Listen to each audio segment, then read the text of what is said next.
আসসালামু আলাইকুম সবাইকে। তো আজকে আমরা পদার্থবিজ্ঞানে 25-এ 25 এই সিরিজের পর্যায়বৃত্ত গতি অধ্যায়টা শেষ করব, ঠিক আছে?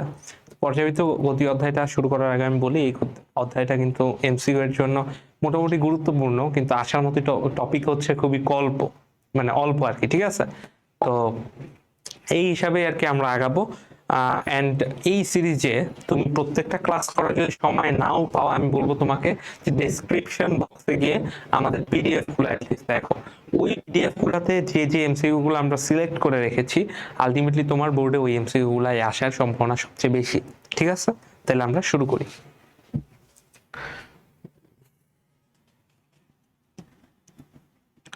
ওকে, দেখো ফার্স্টে কি বলছে যে সরল সন্ধিত স্পন্দনের বৈশিষ্ট্য নয় কোনটি, ঠিক আছে? আচ্ছা, কোনটা বৈশিষ্ট্য না? কণার সরণ, সাইনের বা কোসাইনের অপেক্ষক, বলের দিক সাম্যবিন্দুর অভিমুখী, আচ্ছা সাম্যবিন্দুতে গতিশক্তি সবচেয়ে কম, ত্বরণের মান সরণের বিপরীতমুখী। দেখো, সাম্যবিন্দুতে গতিশক্তি সবচেয়ে বেশি না? অবভিয়াসলি বেশি। কারণ কি দেখো তো, ধরো আমাদের মানে এসএইচএম গুলা কি হইতে হয়? সরল রেখে হইতে হয়। আচ্ছা, এটাকে আমি সাম্যবিন্দু বলতেছি বা ইকুইলিব্রিয়াম পয়েন্ট, ঠিক আছে, এই বলতেছি। এটাকে আমরা ধরো প্লাস এ বলতেছি, এটাকে আমরা মাইনাস এ বলতেছি। প্লাস আর মাইনাসটা আমি ডিরেকশনের জন্য দিছি। ওকে, এখন তুমি আমাকে একটা কথা বলো যে এখানে আমার ভেলোসিটিটা ম্যাক্স না, এখানে আমার ত্বরণটা কি মিনিমাম বা শূন্য না? এই জায়গাগুলোতে আমার ভেলোসিটি কি জিরো না? এই জায়গাগুলোতে কি ভেলোসিটি আমার জিরো না? কিন্তু ত্বরণটা এখানে আমার ম্যাক্স। ত্বরণগুলা কি আমার এখানে ম্যাক্স না? আচ্ছা, তুমি আমাকে এখন বলো, সাম্যবিন্দুতে যদি ভেলোসিটি ম্যাক্স হয়, তাহলে ওখানে কি গতিশক্তি সবচেয়ে কম হওয়া পসিবল না? গতিশক্তি সবচেয়ে বেশি হইতে হয়। তাহলে বৈশিষ্ট্য নয় কোনটি? সাম্যবিন্দুতে গতিশক্তি সবচেয়ে কম, এইটা আমাদের বৈশিষ্ট্য নয়। এরপরে কি বলছে? কালিক। কালিক মানে হচ্ছে সময় রিলেটেড, কাল, ঠিক আছে? পর্যায়ক্রমের ক্ষেত্রে কোনটি সঠিক? এটা just y sine theta of t, ঠিক আছে, ফাংশন অফ টি। এখানে এই টি কমা এক্স হইল না কেন? কারণ এটা হচ্ছে আমাদের কি বলতো, জাস্ট কালিক, ঠিক আছে? জাস্ট কালিক।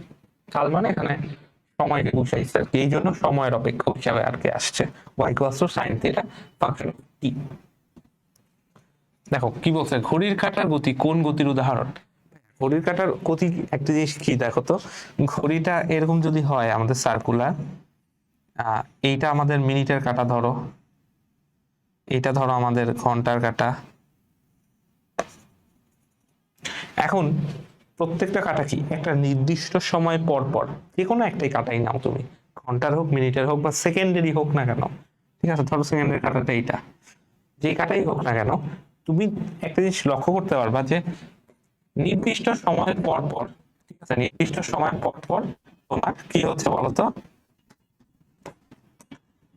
ও একটা নির্দিষ্ট বিন্দুকে কি হইলো,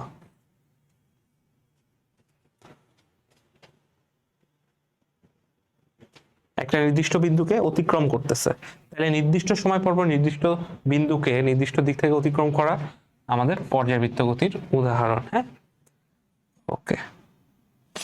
এরপরে কি বলছে ভাইয়া, কুমিল্লা বোর্ডের প্রশ্ন, সরল দোল গতি সম্পন্ন কোন কণার ত্বরণ কত হবে? দেখো, সরল দোলন মানে দোলন গতি সম্পন্ন কোন কণার ত্বরণটা কি হয়? আচ্ছা, এইটার জন্য ধরো আমি একটু একবারে রাশিগুলো তোমাকে মনে করাই দিই। এক্স ইকুয়ালস টু, আমি যদি বলতাম এ সাইন ওমেগা টি। আচ্ছা, এখন ভেলোসিটি কি হইতো, এটাকে ডিফারেন্সিয়েট করতে একবার তুমি এ ওমেগা কস ওমেগা টি। আচ্ছা, এরপর ত্বরণ হইলে এখানে তুমি জাস্ট আরেকবার করতে minus A omega square sine omega. আচ্ছা, এখন তুমি একটা জিনিস দেখো, এই যে এ সাইন ওমেগা টি, এই জায়গাটা কি, এটাকে কি লেখা যায়? এক্স লেখা যায় না? তাহলে এ মানে কি মাইনাস ওমেগা স্কোয়ার এক্স। ওকে, তাহলে এখানে আমরা এটাই খুঁজবো, মাইনাস ওমেগা স্কোয়ার এক্স। মানে জাস্ট সূত্র মনে না রেখে আমি দেখাইলাম কেমনে আসতে পারে। এখন বলো তো এটা ম্যাক্স হবে কখন?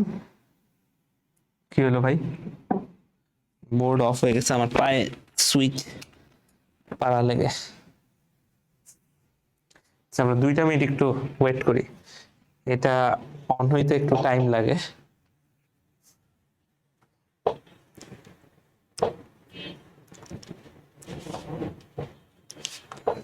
ততক্ষণ একটু এই চ্যাপ্টার নিয়ে কথা বলা যাক, বা তোমাদের ওভারঅল এইচএসসি পরীক্ষা নিয়ে কথা বলা যাক। বেশিক্ষণ না ভাই, 2 মিনিট লাগবে, ঠিক আছে? সেটা হচ্ছে ওভারঅল তোমাদের ফিজিক্সের মনে হয় গ্যাপটা একটু কম, তো এই গ্যাপের মধ্যে কিভাবে পড়াশোনা করা যায় সেটা রিলেটেড একটা ছোট্ট কথা ততক্ষণ আমি বলি। এটা আমার ক্ষেত্রে খুব ইফেক্টিভ হয়েছিল। সেটা হচ্ছে আমি না ওই 2 দিনে মানে হাবড় জাবড়ে কোনো অঙ্ক লিখে লিখে ওরকম কিছুই করতে যায়নি। আমি জাস্ট করছি কি, থরলি একদিন বন্ধ ছিল ফিজিক্স সেকেন্ড পেপারের আগে, তো ওই একদিন আমি করছি কি, পুরা নোট, আমার যে রিভিশন নোট ওইটাই জাস্ট আমি ফলো করছি, বুঝছো? ওইটাই জাস্ট আমি পড়ে গেছি। অ্যান্ড পরীক্ষা দিতে যাওয়ার আগের দিন রাতে আমি 30 মার্কের একটা এমসিকিউ পরীক্ষা দিচ্ছি। আর আগের থেকেই সিলেক্ট করা ছিল প্রত্যেকটা চ্যাপ্টারে 2টা করে সুন্দর সুন্দর ম্যাথ, সৃজনশীল না, জাস্ট ম্যাথ আমি করে গেছি। তাহলে আমার সূত্রগুলো সব আওতায় চলে আসছে। আর পরীক্ষা দিতে যাওয়ার আগে মানে আগে ঠিক আগ মোমেন্টে আমার বাসা হচ্ছে তোমার পল্টনে, আমার সিট পড়েছিল, আমাদের নটরডেম কলেজে সিট পড়ছিল হচ্ছে তোমার উইথ লিটিল ফ্লাওয়ারে। তো আমার তো হেঁটেই যাওয়া যায়, 10-15 মিনিট হাঁটা লাগে, অ্যান্ড হেঁটে যাইতাম। তার আগে আমি করছি কি, আমি 8:30টার দিকে 15 মিনিটে একটা এমসিকিউ পরীক্ষা দিছি, পরীক্ষা দিয়ে মাথা রান করে পরীক্ষা দিতে গেছি, বুঝতে পারছো? তো এটা আমার খুব কাজে দিছে আর কি। এই জন্য আমি সবাইকে এটা বলি অনেক। দেখি ওই ফাইলটা কি পাওয়া যায় কিনা।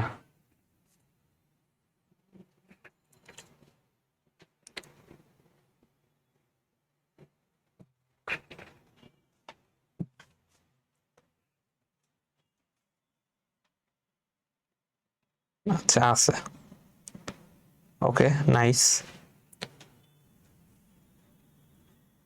এরপরে আর নাই না? কি ব্যাপার, এরপরে এগুলা কই গেল?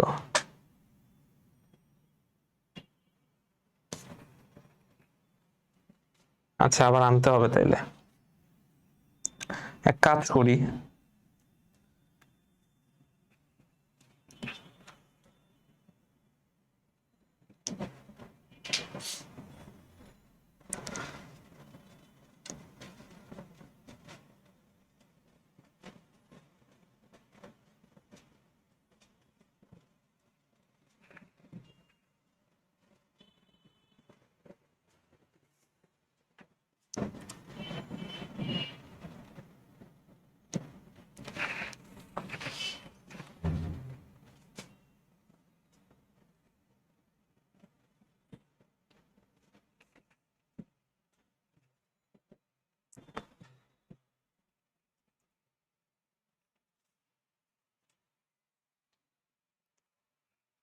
এই পর্যন্ত আমি দেখাইছিলাম যে x ইকুয়ালস টু আমাদের এগুলো দেখানো আছে, ঠিক আছে? x ইকুয়ালস টু আমার a sin ওমেগা t ধরছিলাম, আর একবার লিখে দিই। তারপর ভেলোসিটি মানে হচ্ছে আমরা a omega cos omega t ধরছিলাম। আচ্ছা, ধরা না মানে বের হইছে আর কি। a সমান সমান minus a omega square sin omega t বের করছি। এখন এইখানকার এ আর সাইন ওমেগা টি একসাথে আমরা লিখতে পারছি হচ্ছে minus A omega square, sorry minus omega square x, তাই না? মাইনাস ওমেগা স্কোয়ার, এই যে এটা মানে এক্স এক্স। আচ্ছা, এখন বলতো এ ম্যাক্স কখন হবে ভাইয়া? এ ম্যাক্স হবে তখনই যখন আমি মাইনাস ওমেগার স্কোয়ারের সাথে এক্স এর জায়গায় এ গুণ দিব, অর্থাৎ বিস্তারে বিস্তারে আমার ত্বরণটা ম্যাক্স, কিন্তু উল্টা দিকে। এই মাইনাসটা কি মানে নির্দেশ করে? ডিরেকশন নির্দেশ করে। অর্থাৎ তুমি যেই বিস্তারেই যাও এই ত্বরণটা হচ্ছে ম্যাক্স থাকবে, কিন্তু উল্টা দিকের ডিরেকশনে। আচ্ছা, এখানে ভেলোসিটিটা কখন ম্যাক্স থাকবে এটা জানো? ভেলোসিটি কখন ম্যাক্স থাকবে? ওমেগা ইন্টু এ তে, হ্যাঁ, বিস্তারে। হ্যাঁ, এখানে হচ্ছে x ইকুয়ালস টু 0-তে আমার ভিটা ম্যাক্স হয়। এই সূত্রটা আসছে কোত্থেকে? Omega into root over A square minus x square, এই সূত্র থেকে। ওকে, তাহলে আমরা সামনের দিকে আগাই। দেখো সরল সন্ধিত স্পন্দন সম্পন্ন কোনো কণার গতি সরণ সর্বোচ্চ অবস্থান থেকে শুরু হলে আদি দশা কত? আচ্ছা, তুমি একটা জিনিস দেখো, সর্বোচ্চ অবস্থান থেকে যদি শুরু হয় তাহলে এর আদি দশাটা কত? এই আদি দশা কত? আদি দশাটা হচ্ছে 90 ডিগ্রি, π/2। আমরা কি করি, এ sine omega t plus del, তাই না? আচ্ছা, এখন যদি আমার এস এইচ এম ধরো, এটা হচ্ছে এ, ধরো মাইনাস, কথার কথা, ঠিক আছে, প্লাস আর মাইনাস দিয়ে আমি ডিরেকশন বুঝাই। আচ্ছা, এখন তুমি আমাকে বলো এই পয়েন্ট অথবা এই পয়েন্ট থেকে শুরু হওয়ার অর্থটা কি? এখানে আমরা ডেল কত নিব? ডেলটা তখন π/2 নিব। এন্ড ওই জন্যই তো তুমি একবারে লিখতে পারো এ কস ওমেগা টি, তাই না? কারণ কি, এ সাইন ওমেগা টি মানে π/2 প্লাস ওমেগা টি, তখন π/2 সাইন ওমেগা টি মানে কি হয়, চেঞ্জ হয়ে যায় অপারেটর, কস ওমেগা টি হয়ে যায়, তাহলে এটা π/2 হবে। হ্যাঁ, ওকে।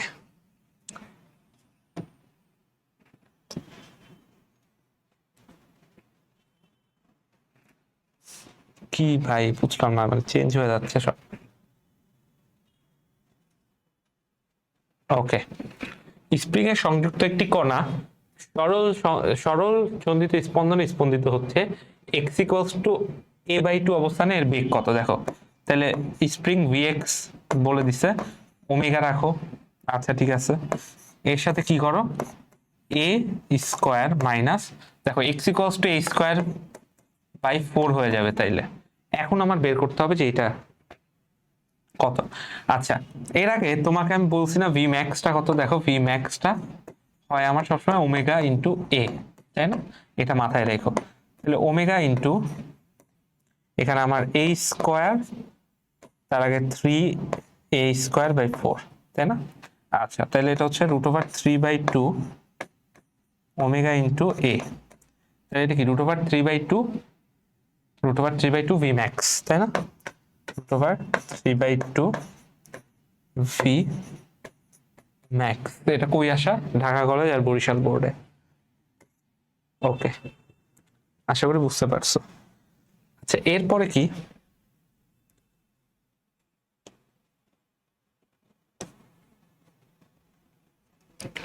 দেখো এখানে আমাদের এই যে ইকুয়েশনটা, এই ইকুয়েশনটা কি, এসএইচএম এর আদর্শ ইকুয়েশন, তাই না? তাহলে এই ইকুয়েশনের কৌণিক কম্পাঙ্ক কত একক, এইটা বের করতে হবে আমার।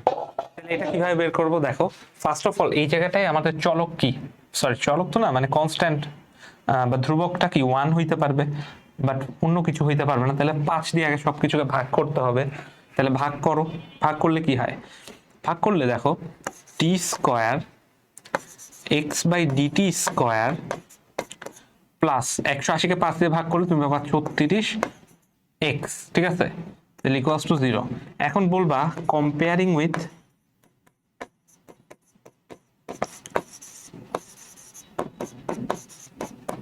d²x/dt² plus ω² x equals to 0। তাহলে এইখানে এই ω² xটা কত? ভাইয়া 36, এই যে 36। তাহলে এখন আমার কৌণিক কম্পাঙ্ক কত একক?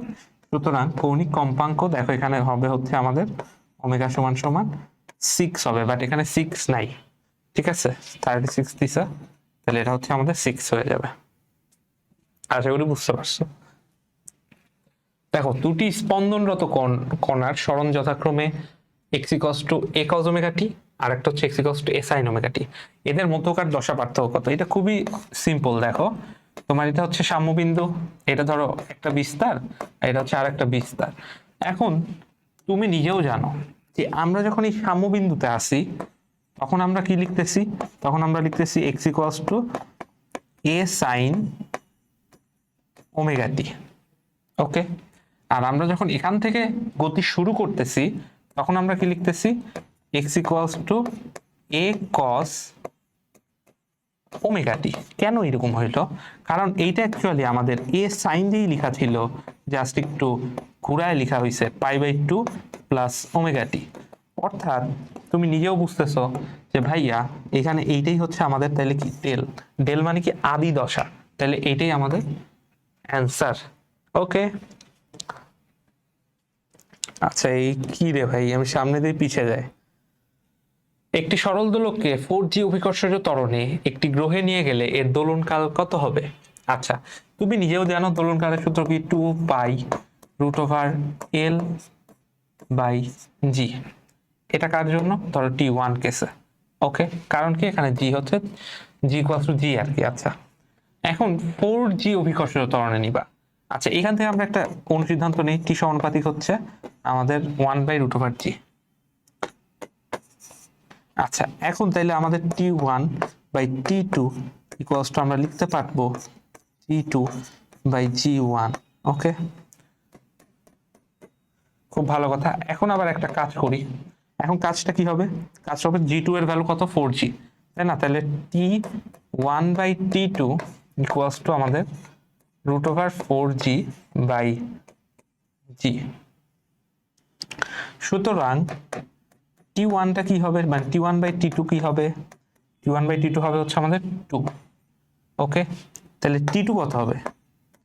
T2 হবে আমাদের T/2, আসলে T1/2।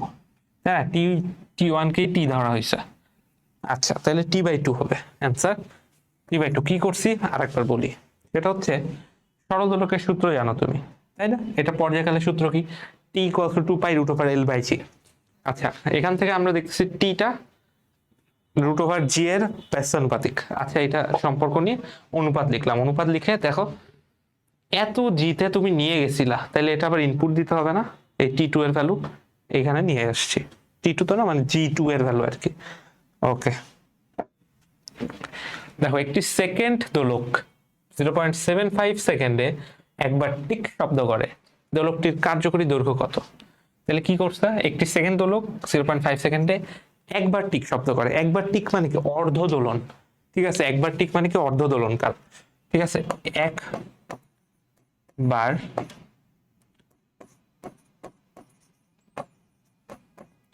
টিক মানে অর্ধ দোল। সুতরাং ই হবে কত?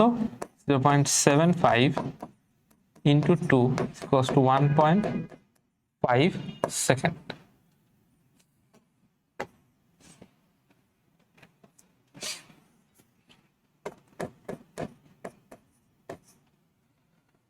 ওকে, তাহলে দোলকটির কার্যকরী দৈর্ঘ্য কত এটা বের করতে হবে। তাহলে টি ইকুয়ালস টু তুমি 2π√L/g লিখো।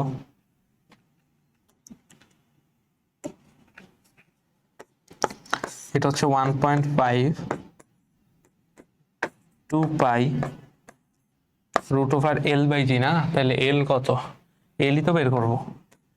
জি হচ্ছে 9.8। এটা করে দেখি তো কত আসে। 1.5 divided by 2π square to 9.8, 0.558। সুতরাং এল এর ভ্যালু আসে 0.558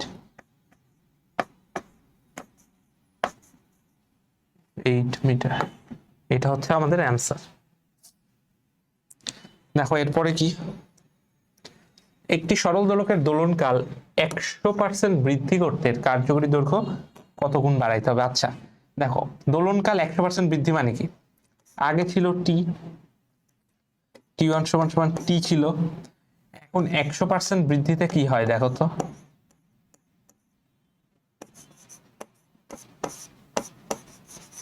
একশো পার্সেন্ট বৃদ্ধিতে T2টা হয়ে যায় 2T, মানে ডবল করা আর কি। 100% বৃদ্ধি মানে ডবল করা। এখন তুমি বলো T সমানুপাতিক √L না? এখন এই দোলনকাল ডবল হইতে হইলে আমার কি হইতে হবে? T2টা আমার L2টা আমার কি হইতে হবে? 4L হইতে হবে না?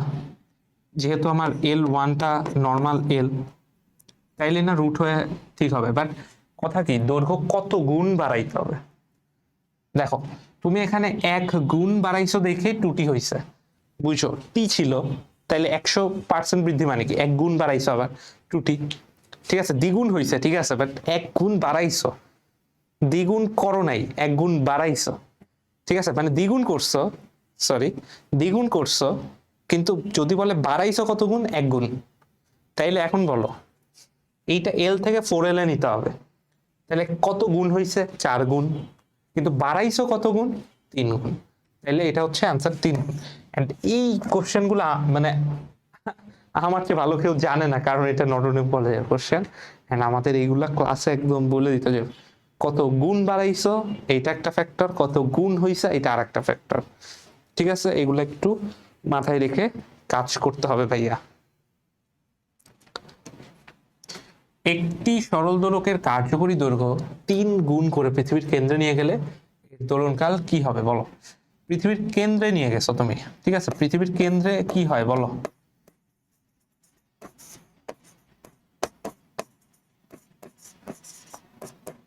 জি এর ভ্যালু কি? অলমোস্ট 0 থাকে না? তাহলে আমার কাহিনী কি? দোলনকাল অসীম হয়ে যাবে, দোলনকাল অসীম হয়ে যাবে। মানে জিনিসটা আমি বলি সেটা হচ্ছে সরল দোলকের কার্যকরী দৈর্ঘ্য এক্ষেত্রে কমানো বাড়ানো ফ্যাক্টরই না, কারণ তুমি পৃথিবীর কেন্দ্রে নিয়ে যাচ্ছ। ঠিক আছে, ওকে।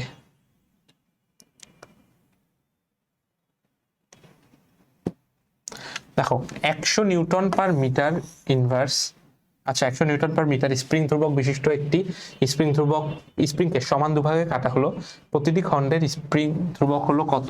আচ্ছা এটার একটা সূত্র আছে, এটা এখন একটু দেখো। ধরো এখানে আমার একটা স্প্রিং আছে, ওকে, খুব ভালো কথা। স্প্রিং এ এখন কাহিনী করতেছি। স্প্রিং এ কি কাহিনী করতেছি? এই বরাবর ধরো আমি কেটে দিলাম, ঠিক আছে। কিভাবে কাটলাম? এটাকে কাটলাম ধরো n1:n2 অনুপাতে, যেখানে n1টা ধরো আমার n2-র চেয়ে বড়, ঠিক আছে। আচ্ছা তাইলে এইটুকুর জন্য, এই ছোট খণ্ডের জন্য আমি k1 বলতে পারি, আর বড় খণ্ডের জন্য আমি k2 বলতে পারি, ঠিক আছে। আচ্ছা বলো, খুব ভালো। বলার পর এখন যে কাজটা হবে সেটা হচ্ছে k1 এর ভ্যালু কত হবে? পুরো স্প্রিং ধ্রুবকের ভ্যালু ছিল k। আচ্ছা তাহলে k এর সাথে গুণ দাও হচ্ছে n1 প্লাস n2, ঠিক আছে। নিচে দাও কি? নিচে নিচে কাকে দিবা? নিচে দিবা n2 কে ভাগ, ঠিক আছে। নিচে কাকে দিয়ে ভাগ দিবা? n2 কে ভাগ দিয়ে দিয়ে ভাগ দিবা। আর k2 কি হবে? k2 similar kn1 plus n2 divided by n1 দিয়ে ভাগ। ওকে, এইভাবে একটু সূত্রটা মনে রাখো যে এমনি মনে রাখো যে ছোট অংশের স্প্রিং ধ্রুবকটা সাধারণত বেশি হবে, এইভাবে মনে রাখো, ঠিক আছে। এটা হচ্ছে একটু শর্টকাট ওয়েতে মনে রাখার নিয়ম, যে ছোট অংশের, যে ধরো n2টা আমার ছোট না, হ্যাঁ n2টা আমার ছোট না, তাহলে k1, ও আচ্ছা এখানে ভুল করছি, আমি ভুল করেছি, k1 তো বড় বড় স্প্রিংটা, তাহলে n1 দিয়েই তো ভাগ হবে।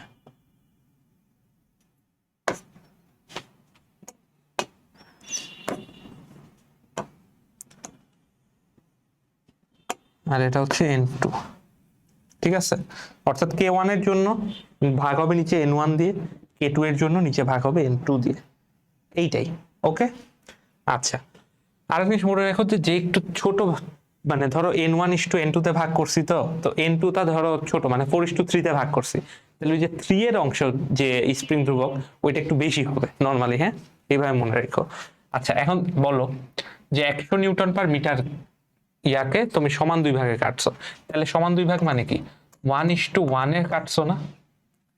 তাহলে প্রতিটি খণ্ডের স্প্রিং ধ্রুবক কত? তাহলে কে নিউ কি হবে প্রত্যেকটার জন্য? দেখো কে আগে ছিল কত? 100, এটার সাথে গুণ দাও 1 প্লাস 1, যেহেতু 1:1 এ ভাগ করছে যে 1 প্লাস n2 ডিভাইডেড বাই এদের প্রত্যেকেই তো 1, তাহলে 1 দিয়ে ভাগ দাও, তাহলে এটা কত আসে? 200 নিউটন পার মিটার ইনভার্স। তাহলে এটা হবে 200 নিউটন পার মিটার ইনভার্স। আচ্ছা স্থির তরঙ্গে পরপর দুটি নিষ্পন্দ বিন্দুর মধ্যবর্তী দূরত্ব কত? আচ্ছা দেখো স্থির তরঙ্গে পরপর দুটি নিষ্পন্দ বিন্দুর মধ্যবর্তী দূরত্ব কত? বাংলাটা আমি বুঝি নাই, বাংলা কি বলছেন যে নিষ্পন্দ বিন্দুর, নিষ্পন্দ বিন্দু মানে কি?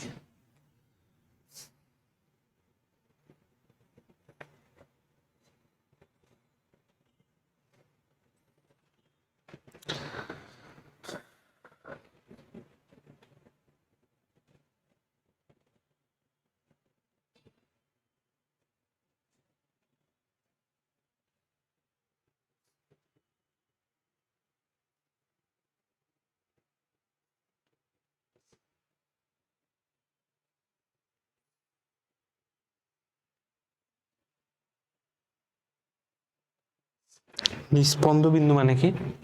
যে স্থির তরঙ্গে পরপর দুটি নিস্পন্দ বিন্দুর। আচ্ছা, এটা একটু পরে দেখতেছি, ঠিক আছে।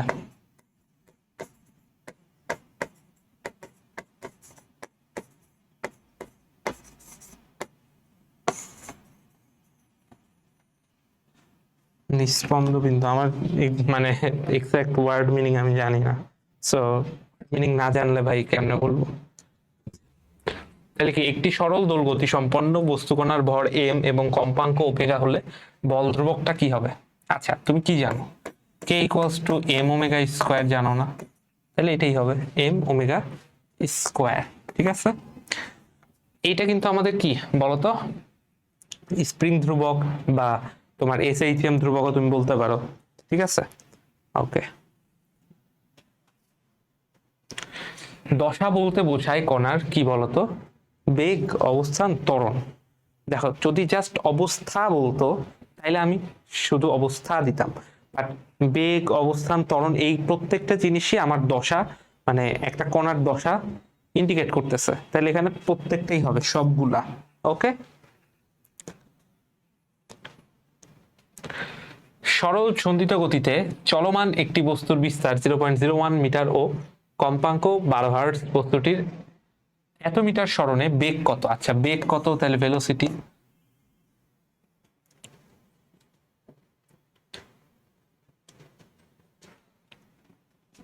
Omega into root over A square minus x square. আচ্ছা, তাহলে ওমেগা কত ভাইয়া? ওমেগা হচ্ছে আমাদের 12 hertz, 2 pi f, 2 pi into 12। আচ্ছা, ইন রুট ওভার তোমার এ কত? এ কত? বিস্তার হচ্ছে 0.01।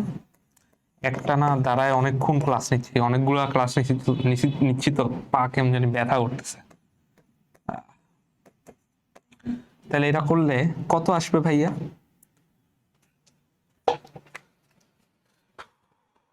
2 পাই ইন্টু 12 রুট ওভার 0.01 এর স্কোয়ার মাইনাস 0.005 এর স্কোয়ার। আচ্ছা, তাহলে 0.65, হ্যাঁ 0.653 মিটার পার সেকেন্ড, ঠিক আছে। তাহলে এটা হচ্ছে আমাদের অ্যান্সার ভাইয়া। ওকে, এরপরে দেখো, সরল সন্ধিত স্পন্দনশীল একটি কণার দোলনকাল 10 সেকেন্ড। আচ্ছা, এটা হচ্ছে আমাদের টি। কোন সমীকরণটি এর ত্বরণ এ এবং সরণ এক্স এর মধ্যে সম্পর্ক প্রকাশ করে? আচ্ছা, তুমি দোলনকাল টি পাইছো, যেটা হচ্ছে বিশাল টাইম, একটা 10 সেকেন্ড। তাহলে এখান থেকে তুমি ওমেগা বের করতে পারবা না? ওমেগা কি? 2 পাই/টি। ক্যালকুলেট করলে বাবা পাই/5, একক কি? Radian per second. ওকে, এখন তোমার ত্বরণ লাগবে। ত্বরণ মানে কি? Minus omega square into x, তাই না? আচ্ছা, তাহলে মাইনাস ওমেগা স্কোয়ার দাও, পাই/5 এর স্কোয়ার ইন্টু এক্স, তাহলে কি হয়? Minus pi square by 25 into x. তাহলে pi square by 25 into x, pi square by 25 into x, pi square by 25 into x. Pi square কেন? আচ্ছা, ঠিক আছে, হ্যাঁ এই যে এটাই 2 পাই মাইনাস, তাই না? আমি একটু হয়তো ভাঙায় লিখছি, দেখো ওরা 2 আর 10টাকে কাটাকাটি করে নাই, এইটাই ডিফারেন্স, বুঝতে পারছো? ওকে, সরল ছন্দিত গতিতে চলমান একটি বস্তুর মোট শক্তি ই কম্পাঙ্ক অপরিবর্তিত রেখে বিস্তার দ্বিগুণ করলে সরল ছন্দিত গতিতে চলমান বস্তুটির মোট শক্তি কত হবে? আচ্ছা, তুমি একটা চিন্তা করো, সেটা হচ্ছে গতিতে চলমান একটি বস্তুর মোট শক্তি ই দেওয়া আছে, এখন কম্পাঙ্কটা অপরিবর্তিত রাখছো, বিস্তারটা দ্বিগুণ করে দিছ, তাহলে কি হবে দেখো তো? আমরা কি জানি? ই টোটাল মানে কি? হাফ কে এ স্কোয়ার। কম্পাঙ্ক কনস্ট্যান্ট রাখছি, মানে এই কেউ চেঞ্জ হবে না। কে মানে কি ছিল? এম ওমেগা স্কোয়ার ছিল না? তাহলে এটা কি আনচেঞ্জড আছে? এটা নিয়ে তাইলে আমার চিন্তা করতে হবে না, কে ফিক্সড। ওকে, এখন এটা কার জন্য ছিল? প্রথম ক্ষেত্রে। এখন ই অফ টোটাল দ্বিতীয় ক্ষেত্রে কি হয়েছে? হাফ কে, এটা কি করে দিছি? বিস্তার দ্বিগুণ করে দিছি, তাহলে 2 এর স্কোয়ার হয়ে গেছে। তাহলে এখন তুমি আমাকে বলো এই 2 এর স্কোয়ার কত? 4, এটা ইন্টু হাফ কে এ স্কোয়ার।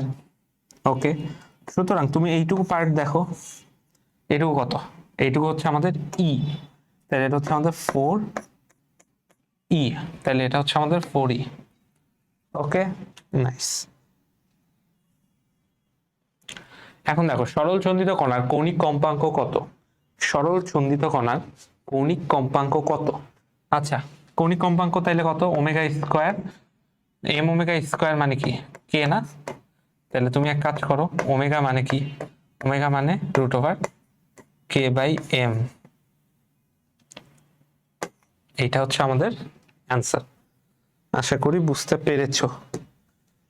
দেখো, একটি সরল দোলকের কার্যকর দৈর্ঘ্য অর্ধেক করে পৃথিবীর কেন্দ্রে নিয়ে গেলে দোলনকাল কি হবে? ভাই, কার্যকর দৈর্ঘ্য তুমি বাড়াও কমাও, পৃথিবীর কেন্দ্রে g0, তাহলে দোলনকাল অসীম হবে। ওকে, দেখো সরল দোলকের সাহায্যে নির্ণয় করা যায় কি? সরল দোলকের সাহায্যে মুক্তিবেগ নির্ণয় করা যায় না। পাহাড়ের উচ্চতা অবশ্যই নির্ণয় করা যায়। কিভাবে নির্ণয় করা যায়? দেখো, পাহাড়ের উচ্চতা মানে কি? এখান থেকে মাউন্ট এরকম উঠে গেছে, আচ্ছা নির্দিষ্ট একটা হাইট অবশ্যই এখান থেকে তার ক্রস করা লাগছে, অ্যান্ড এই হাইটে তুমি এই পয়েন্টের জন্য ধরো তুমি g1 পাবা, এই পয়েন্টের জন্য তুমি g2 পাবা, তারপর g1 আর g2 কম্পেয়ার করে আমরা বলে দিতে পারবো না যে এটার হাইট কত? অবভিয়াসলি। লাইফ একটু স্মার্ট হইলে দেখতো মানে পিঠা দিয়ে মাপা লাগতেছে না, তুমি জি ক্যালকুলেট করে বলে দিচ্ছ। দেখো, এখন সরল দোলকের সাম্যাবস্থায় সর্বোচ্চ হয় কি? দেখো, সরল দোলকের সাম্যাবস্থা এইটা, ঠিক আছে, এটাকে আমি এ বলতেছি, এটাকে আমি এ বলতেছি বিস্তার। তাহলে এই সাম্যাবস্থায় সর্বোচ্চ হয় কি? গতিশক্তি। কেন? কারণ বেগ সর্বোচ্চ। ওকে, দেখো সরল দোলকের গতিশক্তির সমীকরণ কি? সরল দোলকের গতিশক্তির সমীকরণ কি? ইকে ইকুয়ালস টু হাফ এ কি বলতো? এক্স স্কোয়ার না, এ স্কোয়ার মাইনাস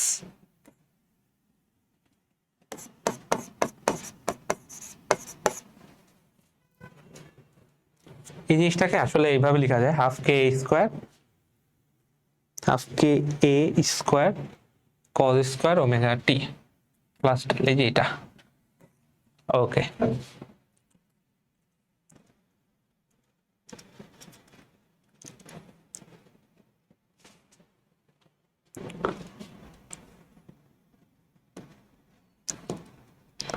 আচ্ছা, 2π দশা পার্থক্যতে টি পর্যায়কালের একটি পূর্ণ কম্পনের কৌণিক কম্পাঙ্ক কত?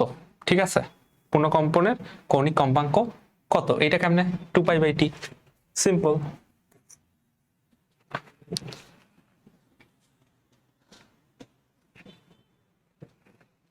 অবস্থানের সাপেক্ষে এক চক্র পরিমাণ গড় গতিশক্তি কত? আচ্ছা, এক চক্র পরিমাণ, দেখো এটা হচ্ছে কাইনেটিক এনার্জি, এইভাবে লিখে কাইনেটিক এনার্জি। এটা হয় কি আমাদের হাফ অফ টোটাল এনার্জি, ঠিক আছে।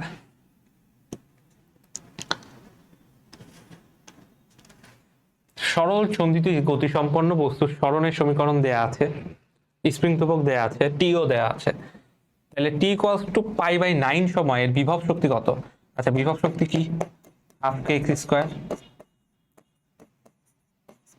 ওকে, আচ্ছা তাহলে হাফ কে কত? 30 ইন্টু এক্স এর হোল স্কোয়ার, তাই না? তাহলে 2 সাইন টি কত? টি ইকুয়ালস টু π/9, এটার স্কোয়ার। এটা করলে কত আসে? এটা কিন্তু রেডিয়ানে পাই। দেখো কি হইলো এখানে, এখন টান সরাইতেও পারবো না, অফ হয়ে যাবে। আচ্ছা দেখো, একটা জিনিস দেখো, এখানে এই যে সাইনের ভিতরে অ্যাঙ্গেলটা আছে, এটা আমাদের কিসে ক্যালকুলেট করতে হবে জানো? রেডিয়ানে। এটা তুমি ডিগ্রিতে করলে কিন্তু ভুল হয়ে যাবে। তাহলে আমরা এখানে করি 15 ইন্টু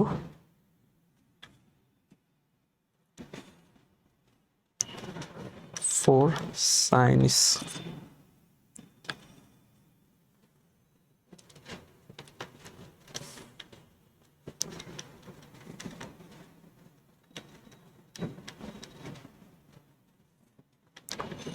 45, এটা আসবে হচ্ছে আমাদের 45, তাইলে 45 জুল। ওকে, সরল চন্দিত গতিতে স্পন্দনরত দুটি কণার সরণ x1 হচ্ছে a sin omega t, x2 হচ্ছে a cos ওমেগা t। যে কোনো সময় এদের মধ্যে দশা পার্থক্য কত? পাই/2। ঠিক আছে, এটা হচ্ছে পাই/2। সরল চন্দিত স্পন্দনে কোন কণার সর্বোচ্চ বেগ কত? vmax কত বাই ওমেগা ইন্টু a। ঠিক আছে, ওমেগা ইন্টু a। ওকে, একটি স্প্রিং এর সাথে ঝুলানো m কেজি ভরের একটি বস্তুর স্পন্দনের পর্যায়কাল 2 সেকেন্ড। যদি ঝুলন্ত ভরের পরিমাণ 2 কেজি বৃদ্ধি করা হয় তবে স্প্রিংটির পর্যায়কাল 1 সেকেন্ড বৃদ্ধি পায়। তাহলে প্রারম্ভিক ভর m এর মান কত? এটা খুবই ভালো কোশ্চেন ভাই, খুবই ভালো কোশ্চেন। কি বলছে? একটা স্প্রিং এর সাথে ঝুলানো m কেজি ভরের একটি বস্তুর স্পন্দনত পর্যায়কাল 2 সেকেন্ড। আচ্ছা, এখান থেকে আমরা একটা কাজ করতে পারি, এটা হচ্ছে দেখো t equals to 2 pi √m/k। আচ্ছা, এখন বলছে ভরের পরিমাণ যদি 2 কেজি বৃদ্ধি করা হয় স্প্রিংটির পর্যায়কাল 1 সেকেন্ড বৃদ্ধি পায়, মানে হচ্ছে 3 সেকেন্ড হয়ে যায়। তাহলে প্রারম্ভিক ভর m এর মান কত? এইটা আমার বের করা লাগবে। আচ্ছা, এখন t1/t2 যদি আমরা করি তাহলে দেখো 2 পাই কাটা, এখানে হচ্ছে আমাদের m1/k1 আর এখানে হচ্ছে আমাদের k2/m2 এরকম থাকবে। এটা হচ্ছে 2 সেকেন্ড, আর দেখো এটা হচ্ছে 1 সেকেন্ড বৃদ্ধি পায়, তাহলে এটা হচ্ছে 3, তাই না? তাহলে এটা কত হবে? দেখো 2 কেজি বৃদ্ধি করা হয়েছিল, আচ্ছা ওইটার হিসাব পরে। দেখো এখন কে তো সেমি, তাই না? কে তো সেমি, কে কাটা যায়, k1 ইকুয়ালস টু k2 হবে না? এখানে যেহেতু spring same,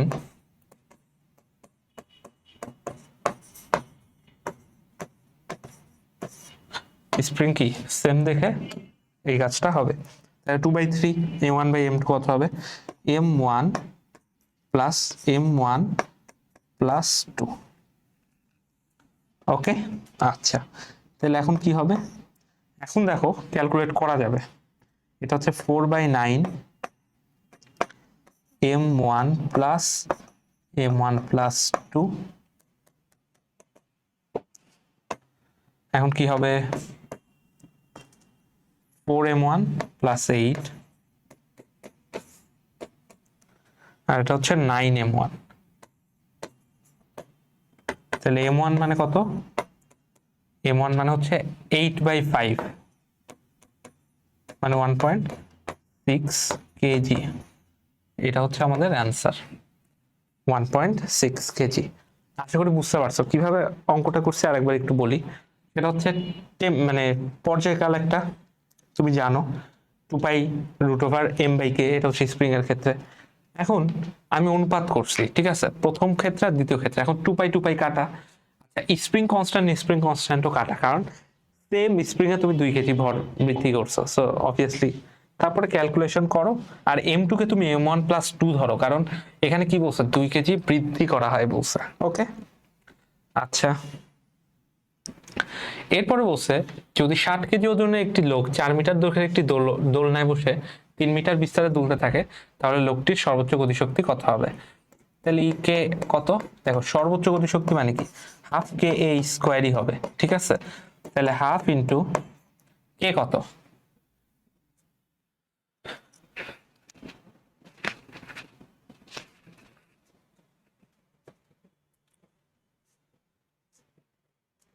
m omega square আর কি। কে হচ্ছে m ওমেগা স্কোয়ার, m তো জানি, ওমেগা কই?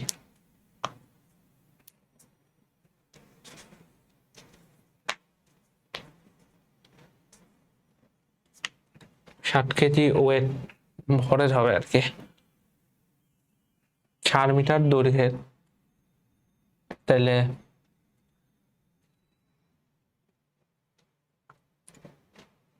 এটা কি এরকম t2π√L/g, ওখান থেকে ওমেগা আনতে বলছে।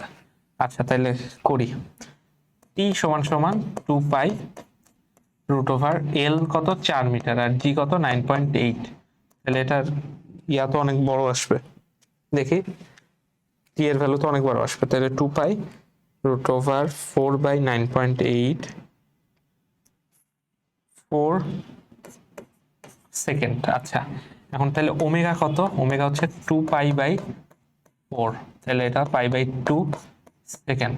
আচ্ছা মানে রেড পার সেকেন্ড আর কি, রেড পার সেকেন্ড। আচ্ছা ওমেগা পাইলা, তাহলে হাফ এম ওমেগা স্কোয়ার, তাহলে এম কত, এম হচ্ছে 60 কেজি, তাহলে এটা 60 ওমেগা কত, ওমেগা হচ্ছে পাই বাই 2 এর স্কোয়ার, আর এ কত, এ হচ্ছে আমাদের 3 মিটার, তাহলে 3 এর স্কোয়ার। তাহলে এখন করি ইন্টু পাই বাই 2 এর হোল স্কোয়ার ইন্টু 9, তাহলে 665 পয়েন্ট সামথিং জুল আসতেছে, কত 8 জুল, তাহলে কাছাকাছি 660 জুল। ঠিক আছে, কোশ্চেনটা একটু ঘুরানো, ঠিক আছে, ভালো কোশ্চেন, এটা আসলে ভালো কোশ্চেন, মার্ক করে রাখো। ওকে আসতেই পারে। আচ্ছা এরপরে কি বলছে, সাম্যাবস্থান থেকে একটি সরল দোল গতি সম্পন্ন কণার কি পরিমাণ সরণ হলে, সরল না সরণ হবে, সরণ হলে কণাটির বেগ সর্বোচ্চ বেগের অর্ধেক হবে। আচ্ছা তাহলে কণাটির বেগ সর্বোচ্চ বেগের অর্ধেক, তাহলে v should be equals to v max divided by 2। আচ্ছা v এর সূত্র কি, এটা হচ্ছে omega into root over a square minus x square, v max কি ওমেগা a ডিভাইডেড বাই 2। এখন তুমি আমাকে বলো এখান থেকে ওমেগা ওমেগা কাটা আর স্কোয়ার করে দাও দুই পাশে, তাহলে a square minus x square should be equals to a square by 4। Okay তাহলে এটা কি হবে, এই পাশে নিয়ে আসলে 3a square by 4 equals to X square,